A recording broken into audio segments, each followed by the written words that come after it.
Olá pessoal, bem-vindos a mais um episódio aqui do Literatura no Ar. E hoje num episódio especial, com o nosso primeiro autor participante aqui. Normalmente a gente tem só alunos e leitores que participam, porém hoje a gente tem Carlos Moraes, o autor do livro Obicon. Bom dia, pessoal. É um prazer estar aqui com vocês, com essa juventude maravilhosa, gente interessada nessa coisa da leitura, do saber, né? Dessas experiências maravilhosas que podemos viver através dos livros. Os livros são fantásticos, são coisas que podem nos trazer uma experiência ímpar. Eu digo sempre isso.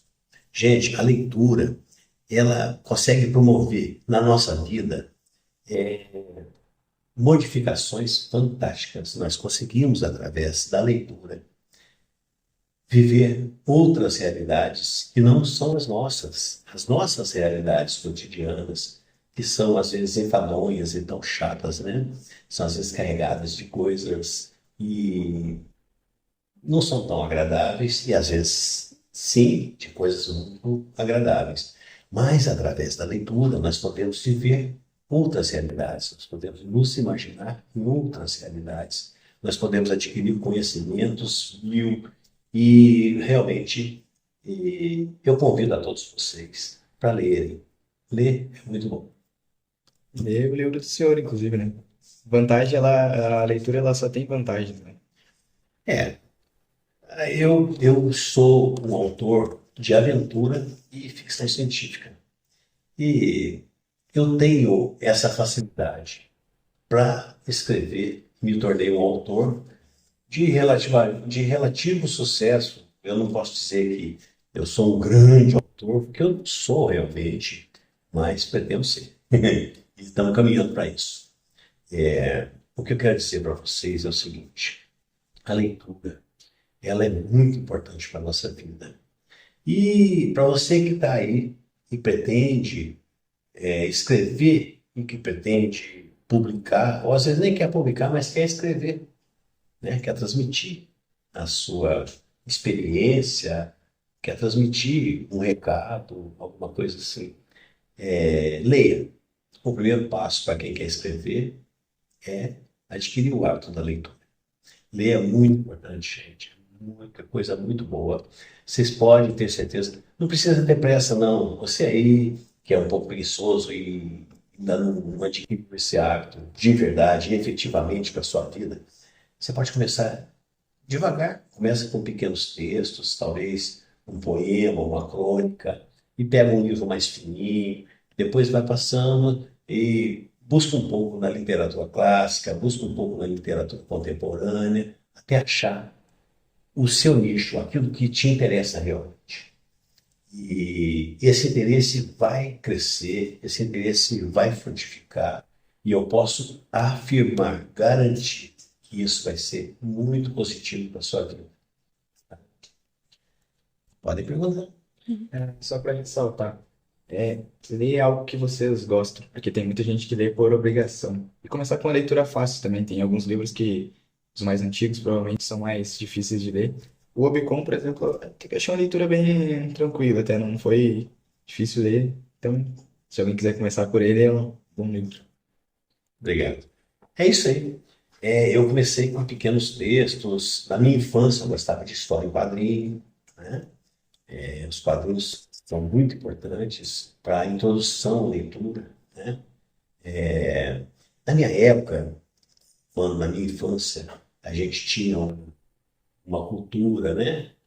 De ler uma coisa que a gente chamava de bolsa-livros. Eram pequenos livros que contavam histórias, às vezes do Velho Oeste, contavam histórias policiais, e eles eram impressos em pequenos volumes e eram fantásticos. Hoje, eu não sei, eu acho que já é um mercado assim, meio vintage, uma coisa que os colecionadores é que gostam, mas realmente eu não vejo isso mais em bancas, mas as revistas em quadrinhos estão aí, ainda estão aí, talvez com um pouco menos de força, né, do que na minha época, mas estão aí. Então, eu sugiro o leitor iniciante uma coisa mais leve, realmente, uma revista em quadrinho, uma coisa assim, e realmente, ele tem razão ao dizer que os autores clássicos, eles têm uma linguagem mais embolada, com um palavreado um pouco mais difícil, muitas palavras que não se usam mais, né? Se tornaram arcaicas, mas eu tento escrever, conforme eu escrevi no primeiro volume da minha trilogia, eu tento fazer essa transição do antigo para o contemporâneo. Entende? Eu falo muito de ciência, falo de fatos históricos, eu falo de filosofia e psicologia e tudo, mas de uma maneira leve. Eu tento fazer com um texto, eu tento fazer do meu texto uma coisa leve, uma coisa fácil de entender. E eu creio que isso tem sido importante, pois as pessoas que leem, mesmo não tendo essa, não tendo essa prática de serem leitores assíduos como eu sou, essas pessoas se dão bem com o livro. E eu consigo prever a atenção delas. Muita gente está iniciando pelo meu livro. Eu gostei de ver falar isso. Muita gente que leu o Omicron se interessou e começou a ler outras coisas. E isso, para mim, é gratificante demais. Eu agradeço a Deus por ter me dado esse dom, né? Por ter me ajudado a adquirir esse dom. Porque eu acredito que não basta você ser inspirado, você tem que fazer a coisa acontecer. E o primeiro passo é ler. Se você quer escrever, leia. Aprenda a transformar suas ideias em linguagem literária, para que isso seja aceito pelo público, isso seja aceito pelo mercado, caso queira realmente partir para uma coisa profissional, uma coisa de fazer edições, publicações em grandes editoras. Então, isso tem que ser bem elaborado, tá? Agora, falando mais sobre o processo do livro, assim, da criação dele, foi um livro que prende muito a atenção, principalmente com os personagens. E eu queria saber como é que foi a montagem de escolher esses personagens, porque eles são incríveis e têm características muito boas, assim. Tá, realmente uma boa pergunta sua. Primeiro, eu elaboro essa história, eu crio a história na minha cabeça. Eu crio o começo, o meio e o fim da história. Eu sei como a história começa, eu sei mais ou menos o enredo, eu consigo bolar isso mentalmente e depois eu já finalizo a história na minha cabeça. Feito isso, eu parto para a criação dos personagens que vão compor e fazer a história acontecer. Geralmente não, sempre eu escolho personagens baseados em pessoas reais, pessoas que eu conheço. E são pessoas da família, são amigos, são pessoas, personalidades que a gente conhece pela mídia, às vezes até outros personagens de coisas que eu já vi.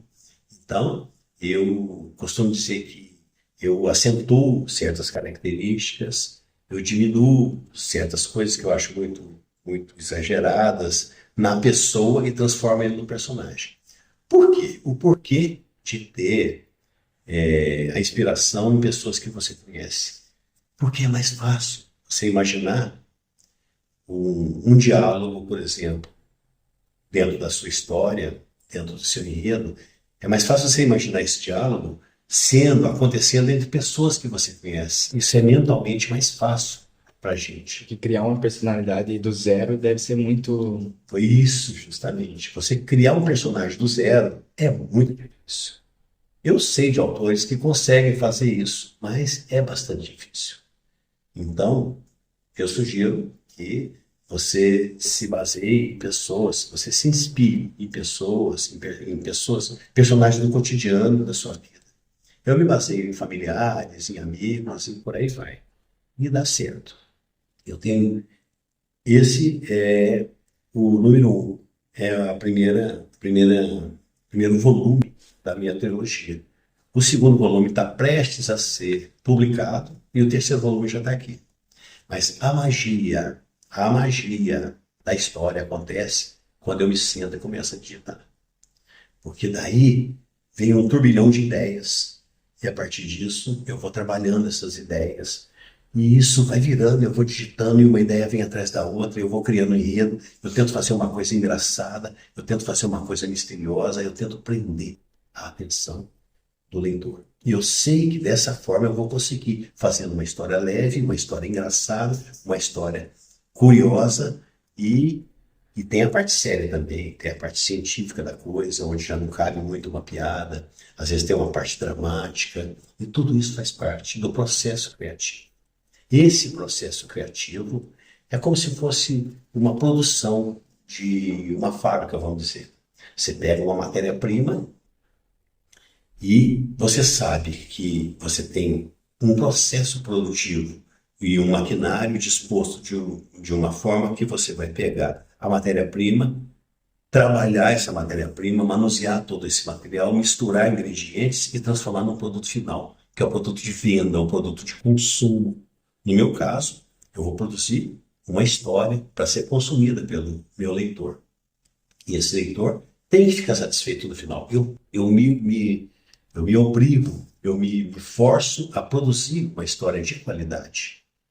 Então eu já tenho o produto em mente, o que eu preciso. Mas essa mistura de ingredientes, essa é a magia da criação. Isso acontece para mim de uma forma natural. E eu tenho certeza absoluta que eu aprendi a fazer isso. Aprendi essa alquimia do, da linguagem literária na leitura que eu fiz no passado, desde criança. Sim, foi pegando as experiências de outros autores. Exatamente assim. E como é que foi o processo de aprender a escrever? Porque óbvio que ninguém nasce sabendo, e para se tornar um autor tão grande como o senhor, que chegou a publicar um livro, como é que foi esse processo? Assim, na realidade, desde muito jovem, desde menino, eu posso dizer, eu comecei a trabalhar em gráfica. Gráfica, você sabe, é uma empresa, uma fábrica que produz coisas impressas, né? O nosso trabalho é imprimir no papel. E a gente trabalha. E desde criança, né, eu trabalhei com material publicitário, com publicações, já publiquei vários livros para outros autores nas gráficas que eu trabalhei, depois na minha própria gráfica.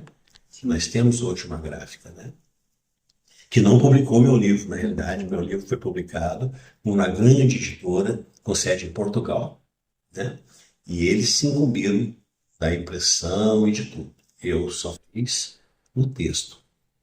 As pessoas me perguntam, por que você não imprimiu o seu próprio livro? Porque uma edição para ser publicada e ganhar mercado, ela precisa da chancela de uma grande editora. Isso é muito importante.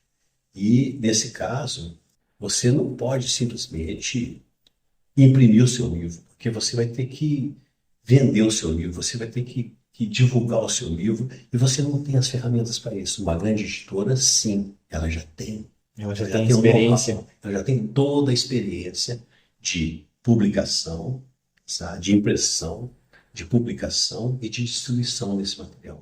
Ela já tem os parceiros comerciais, as livrarias que consomem o produto delas, que são as publicações, que são os volumes, né? Ela já tem os canais na internet para publicar os e-books, né? Hoje nós temos um recurso fantástico, que é o audiobook, para quem Sim, também. para aquele cara que tem um problema visual ele não consegue enxergar e não quer se ocupar do braille, então ele ouve, ele escolhe o idioma, isso está disponível, inclusive, no Bicom. Ele entra no, no site, ele escolhe o idioma que ele quer ouvir e a IA lê para ele o livro, né? Ele baixa todo o arquivo primeiro, depois ele vai lendo no tempo que ele quiser. E isso é uma forma muito bacana de inclusão, inclusive, porque nós sabemos das dificuldades do deficiente no Brasil, não só no Brasil, no mundo inteiro, né? Hoje existe uma grande preocupação em todos os setores com a inclusão. E essa coisa, eu achei fantástica essa coisa do audiobook. Muito bom, mas muito bom mesmo, né? E é por aí. Então, a gente precisa realmente, se você quer que o teu trabalho tenha um público mais amplo e consiga decolar, consiga atingir mais pessoas, se você sente essa Tem que ser necessidade, essa algo vontade, inclusivo. procure uma grande editora, mostre lá o seu original, pergunta o que eles acham, se provável, tenha uma probabilidade boa de sucesso, eles vão fazer essa avaliação para você e vão te fazer uma proposta, né? Geralmente vem uma proposta comercial para poder fazer essa publicação, né? Tem autopublicação, tem o sistema de autopublicação, onde você vai e paga para o teu material ser publicado, né? Tem a publicação convencional, que é aquela onde já existe um contrato entre o autor e a editora. Esse contrato, eles vão falar ali em percentual de, de ganho para o autor nas vendas, como é que vai ser, quanto por cento ele vai ganhar no livro físico, quantos por cento ele vai ganhar no e-book, no audiobook. Isso tudo é negociado, é feito um contrato antes de você autorizar eles a fazer. Aí quando você autoriza, já está tudo pronto, geralmente. E a própria editora disponibiliza isso pela internet. O Obicon, ele é vendido pela Amazon, pelo Mercado Livre, pela Magazine Luiza, ele está disponível por diversas livrarias no Brasil inteiro e, e, nas diversas formas de mídia, né? O, a mídia eletrônica ou o livro físico. E nós estamos na batalha aí para fazer, estamos negociando aí um jeito de fazer, depois que houver a, a tradução, né, a versão em inglês e a versão em Espanhol. espanhol, depois que isso tudo estiver concretizado e efetivamente vendendo, nós estamos trabalhando já uma provável película, né, um filme, né, um filme em cima da história do Obi-Wan. Mas a editora tem me falado a respeito disso, a gente já conversou e eu espero que isso se torne uma realidade. Sim. Acho que o sonho de todo autor é ver a sua história na telona e depois na telinha. Isso ajuda muito. Mas eu gostaria que as pessoas lessem, porque eu sou sincero em dizer, eu prefiro ler do que assistir. Normalmente também os livros são muito mais fiéis e eu acho que eu pelo menos nunca vi um filme que seja melhor que o livro. Eu também não conheço, Eu nunca vi. talvez tenha algumas, eu não consigo lembrar. Não, se tem, eu não conheço, nunca tive notícia. E todas as pessoas com quem eu converso sempre falam a mesma coisa. Eu gostei muito mais do livro. Porque o livro, o universo, o filme, É uma a adaptação. história vem pronta e você tem que aceitar o que está na tela. O diálogo que você está ouvindo e o visual que você está vendo. Agora, no livro é diferente, você pode imaginar. Cada pessoa imaginou o Obi-Wan de Sim, um jeito. isso que eu ia falar. Porque quando eu tava lendo o livro do Obi-Wan, eu ficava imaginando como é a figura desse ser, como ele seria. Olha, você vê, na capa ele está de costas, justamente por isso. Eu falei, eu forcei o pessoal na arte da capa, quando eles me propuseram mil coisas. Um cara belo. Falei, não, eu quero um jovem de costas. Porque o leitor tem que imaginar o seu leitor. Sim, Como não é só meu, ele é dos meus leitores. principalmente ali antes dele estar se formando como uma figura humana, antes dele ter o corpo humano, eu ficava imaginando como ele seria quando surgiu ele. E é um jeito de se conectar mais com o que o autor tá pensando, né? Porque enquanto tu lê o livro, é um jeito de tu imaginar, interpretar. Então, é um processo muito mais criativo dentro da nossa mente. Justamente. Faz a mente da gente trabalhar, né? E é uma forma de você se colocar na história. Porque esse livro, ele trata, é uma ficção, uma obra de ficção, claro. Aqui não tem nada histórico e assim. Mas eu falo muito de história, de fatos históricos que aconteceram e eu consigo inserir o meu personagem ou os meus coadjuvantes naquele fato histórico. Não quer dizer que aquilo tenha acontecido, mas é provável, pode ter acontecido sim. Quando eu falo do cientista chinês que vai fazer aquela experiência que vai acabar com o universo. E ele conseguiu isso, ele conseguiu a maneira de fazer esse experimento, a fórmula para fazer esse experimento. Ele conseguiu numa caixa que um soldado, aí já entra o fato histórico, um soldado americano na invasão de Berlim, no final da Segunda Guerra Mundial, esse soldado conseguiu esse artefato invadindo uma residência, ou não vou dar detalhes, né, ou um prédio público, na Alemanha, na Berlim, no pós-guerra, no ato da invasão, né? Ele invadiu e ele conseguiu, eles estavam em busca de símbolos nazistas para levarem para casa como souvenir. E ele conseguiu uma caixa de madeira muito bonita, que tinha a suástica e a águia, se não me engano, colocaram em prata, eu não me lembro agora, esculpido em prata, assim, e ele ficou fascinado com aquilo e levou aquilo para os Estados Unidos. Anos depois, esse, esse cientista chinês, num leilão de garagem nos Estados Unidos, que é muito comum nos Estados Unidos, quem já foi lá sabe disso. Às vezes você está passando uma rua, tem lá um leilão de garagem, estão vendendo ali aspirador de pó, não sei o que, moeda antiga. E ele conseguiu, numa venda de garagem, essa caixa. E ele era fascinado com esse tipo de coisa. E esse cientista chinês levou para casa essa caixa. E lá, mexendo na caixa, olhando, ele descobriu um fundo falso. E no fundo falso estava ali a fórmula para fazer um grande experimento, um experimento histórico que é polêmica até hoje, né? Ninguém sabe ainda se realmente essa fórmula existiu, mas era a maneira da construção de uma arma, talvez de uma arma muito poderosa, que teria sido inventada pelo grande cientista Nikola Tesla, né? Todo mundo sabe, Sim. né? Da história do Tesla, né? O homem da imensidade, o homem dos raios, todo mundo já li muito sobre isso, mas tudo bem. Então, e é o que eu estou dizendo, misturou aí um fato histórico. Essa invasão e a busca dos americanos por artefatos para levar de souvenir é real. Mas isso não, de fato não aconteceu. Isso é da minha cabeça. Alguém ter achado essa caixa, e nessa caixa está ali a fórmula para o raio da morte do Nikola Tesla e tudo. Então, a gente tem que ter muito cuidado para poder fazer esse enredo e ele dar certo no fim.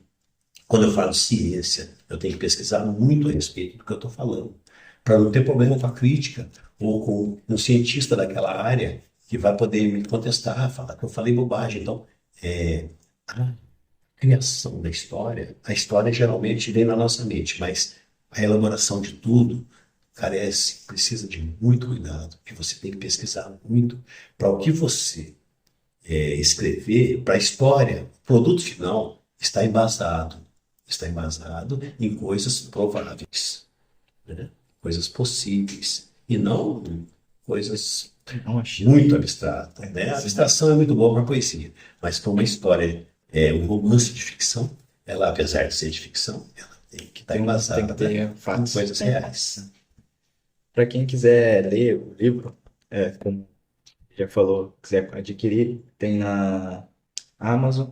E se alguém quiser só pegar emprestado, a gente vai ter na biblioteca agora dois livros que Isso. o Carlos doou pra Pode pegar gente. emprestado, ler à vontade, e aguardem o filme. E aguardem o volume 2 Dois. e depois Depois o o três, 3. O volume 2 já está pronto, já vamos publicar daqui a pouco, muito brevemente. E o volume 3 já está aqui na cabeça. A mágica vai acontecer quando eu sentar e começar a digitar. Mas aguarde, vai acontecer. E quem quiser adquirir o livro, tanto a versão e-book, o livro, quem gosta de ter o livro em papel, o livro físico, né? Eu vou dar uma dica mais simples do que ficar procurando nos sites. Vai no Google e pesquisa Obicon, do jeito que está aqui, o N no fim e o B mudo, Obicon livro. Só digita isso, Obicon livro, e manda na busca. Ele vai te dar todos os sites onde é possível a aquisição do livro, todas as livrarias, todas as formas, né? E-book, audiobook, preço de tudo, vai te dar uma sinopse da história, vai contar um pouco da minha história, tá tudo ali. Então, aí você vai encontrar o Amazon, vai encontrar o Mercado Livre, blá, blá, blá, blá, blá, e tudo aquilo que eu já falei. E leia, porque vale a pena. É um livro que tu vai querer ler ele seguido. Vai pegar e vai querer. Não vai parar de ler, vai ficar viciado. E é uma boa leitura para quem está começando, como eu já sei antes, não é uma leitura difícil. E é algo que deixa a gente bem animado para ler tudo. E como já falei, vai estar na biblioteca, a Sora-sana, a gente sabe que quem é aqui do IF que a Sora-sana também testa. Mas comprem o livro também, se gostarem, porque a sensação de ter o livro físico em casa, mesmo depois de tu já ter acabado ali com ele, já ter acabado a história, ela é algo gratificante, porque quando tu olha pro livro depois que tu já leu, tu sente um certo prazer. É muito prazeroso, realmente. Eu sinto isso desde a infância, praticamente, sabe? Eu valorizava cada quadrinho que eu colecionava. E a gente tinha um sistema de troca, eu já tinha lido a revista. Antes de eu trocar ela, eu valorizava ela um pouco, eu guardava ela uns dias, eu gostava, a capa estava novinha, estava com cheiro, gente, coisa nova. Aí quando eu ia trocar, eu ficava um pouco pesaroso e ao mesmo tempo alegre, porque eu ia pegar uma outra revistinha que Tudo bem, vai. É. uma outra revistinha que tive uma pane, uma pequena pane na luz, mas já estamos aqui de volta. Eu ia pegar uma outra revista, uma história nova, então aquilo era fascinante. Aí depois isso passou para os bolsa-livros, depois isso passou para os livros. Aí eu comecei a enveredar por ler os autores clássicos, e depois eu comecei a ler literatura, assim, livros específicos, né? A respeito de guerras, eu me interessei uma época, depois a respeito de física, a respeito de biologia. Eu comecei a enveredar por vários assim, vários caminhos, né? E o que mais me impactou, o que mais me agradou, não é o que mais me impactou. Eu até nem gosto de falar muito do que mais me impactou nas leituras que eu fiz, porque são coisas não muito alegres, são notícias de guerra e de coisas tristes que aconteceram e que as pessoas fizeram, e que eu não gosto muito de falar o assunto, apesar de estar tudo aqui na minha cabeça. Mas o que mais me agradou e que me prendeu foram as aventuras e a ficção científica, lógico. A ficção científica é fantástica. O meu primeiro autor de ficção científica foi Júlio Verne. Júlio Verne é fantástico. Quem já leu sabe do que estou falando, tá? E depois nós viemos para coisas para autores mais atuais, né? Dan Brown. Dan Brown, figura fantástica. É um autor assim que envolve muito, tenta fazer. Eu me baseio um pouco no estilo dele. Eu tento fazer uma história onde a pessoa está terminando um capítulo e ela já está interessada no próximo, porque eu não deixo a ideia morrer naquele capítulo. Eu deixo um pouco para lá, porque a pessoa vai estar interessada em começar o próximo capítulo. Um outro autor que me esticou, assim, me inspirou muito foi o Stephen King. Então, o pessoal deve conhecer mais pelos filmes, né? Os A filmes gente temos bastante leituras desse tipo de livro. são histórias fantásticas, né? Histórias um pouco macabras, de terror, mas eu gosto muito. Mas já li muita poesia, já li muita história engraçada. Nós temos autores brasileiros fantásticos, né? E, e é isso.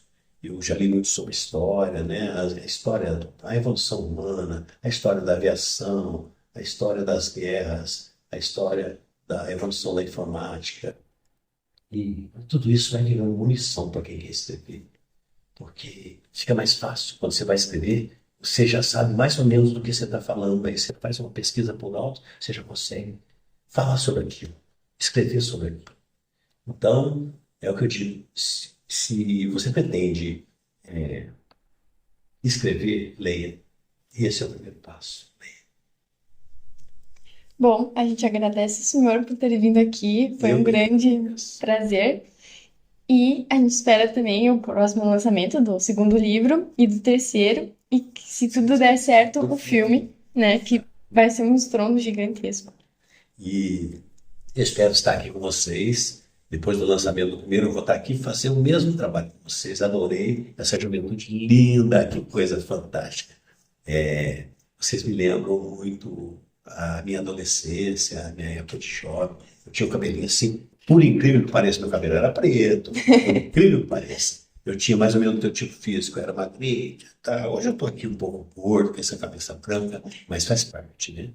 É, envelhecer também é uma coisa fantástica. A gente traz uma bagagem de vida e eu espero que vocês envelheçam. Envelhecer é show, é vida, é ter vivido. O velho viveu.